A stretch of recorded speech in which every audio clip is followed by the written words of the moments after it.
खाने की बड़ी स्पेशल जगह है हमारी लाइफ में, मगर सोचिए, डब्बा खोला और उसमें निकला जहर। ये कोई डेली सोप का सीन नहीं है, आपके और मेरे खाने में छुपा सच है। जी हाँ, डीडीटी एक ऐसा पेस्टिसाइड यानी कि कीटनाशक है जो कैंसरस है। ये आज काफी कंट्रीज में बैन है, लेकिन हमारे खेतों में आज भी इस्तेमाल होता है।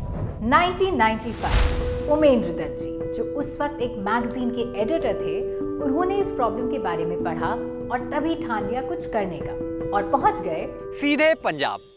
ये है जय हिंद स्टोरीज, कहानियां हमारे हीरोज की। 1960 में हरित क्रांति यानी ग्रीन रेवोल्यूशन आया और उसी के चलते बदले खेती के तौर तरीके। किसान खेती पैसे कमाने के लिए करने लगा। किसान का अपने ही खेतों से रिश्ता सा टूट गया। खेतों को माँ समझने वाले अब अपने खेतों को कारखाना समझने लग गए। किसानों को बताया गया कि जहर डाल के खेती करो। किसानों को पता नहीं था इस जहर का उनकी जमीन पे क्या असर होगा। किसानों को सिर्फ उत्पादन के बारे में बताया गया कि खूब उत्पादन करो, किस कीमत पे करो, ये विषय नहीं था और उनको खाली फसल की और मुनाफे की ही पड़ी थी। ये सब होता हुआ देख दत्त साहब कूद पड़े अपने हिस्से की लड़ाई लड़ने, एक नया रेवोल्यूशन लाने, और वो था जहर मुक्त खेती, जहर मुक्त खुराक, रोग मुक्त पंजाब। बेसिकली ऑर्गेनिक फार्मिंग, एक ऐसा सॉल्यूशन जो सस्टेनेबल है, अफोर्डेबल है और अच्छी फसल भी देता है। खेती विरासत मिशन ने देश भर से कुदरती खेती, प्राकृतिक खेती के विशेषज्ञों को पंजाब बुलाया। हमने जगह जगह कार्यशालाएं लगाई, किसानों को जैविक कीटनाशक बनाना, जैविक खाद बनाना और बीज बचाना, इन तमाम चीज़ों का प्रशिक्षण दिया।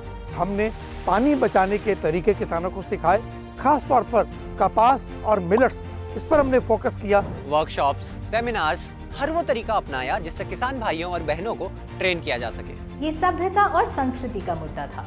सस्टेनेबल प्रैक्टिसेस मर रही थी, तो दत्त साहब ने कहना शुरू किया कि Punjab is a dying civilisation. यही मूवमेंट 2005 में बना खेती विरासत मिशन। आज हम नेचुरल फार्मिंग और सस्टेनेबल एग्रीकल्चर के जरिए पूरे पंजाब, हरियाणा और राष्ट्र का पुनर्निर्माण कर रहे हैं। पर ये सफर आसान नहीं था। शुरुआत में जब ये काम शुरू किया तो मैं जो लेख लिख रहा था वो छप रहे थे, तो उसने पेस्टिसाइड इंडस्ट्री को बहुत विचलित किया और पेस्टिसाइड इंडस्ट्री के जो एसोसिएशंस हैं, उनकी जो कन्फेडरेशन है या पेस्टिसाइड डीलर्स की एसोसिएशंस हैं, उन्होंने हम पर केस भी किया। 5 करोड़ का केस कर दिया कि तुम्हारे भाषणों से, तुम्हारे लेखों से पेस्टिसाइड की बिक्री कम हुई है, उसका हर्जाना भरो। वो भी हुआ।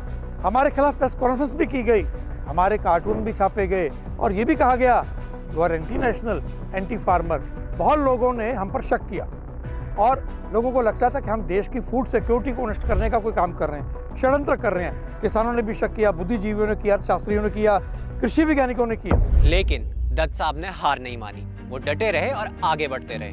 आज खेती विरासत मिशन कई गांवों में हजारों किसानों के बीच मौजूद है। आज हजारों किसान ऑर्गेनिक खेती कर रहे हैं। महिलाएं भी किचन गार्डनिंग और ऑर्गेनिक फार्मिंग कर रही हैं। हमारे देश में लाखों दत्त साहब जैसे हीरोज हैं, वो जो देश की दिक्कतों को खत्म करने में लगे हुए हैं, रिस्क ले रहे हैं और ये सब दूसरों के लिए कर रहे हैं। तो आज निकालिए 5 मिनट और कनेक्ट करिए दत्त साहब से और समझिए कि आप इस कॉज की तरफ कैसे कंट्रीब्यूट कर सकते हैं। Details in the description below. ये है जय हिंद स्टोरी, कहानियां हमारे हीरोज की। चल मिलते हैं अगले हीरो के साथ। क्योंकि हीरो का उल्टा विलन नहीं होता, हीरो का उल्टा होता है तमाशबीन।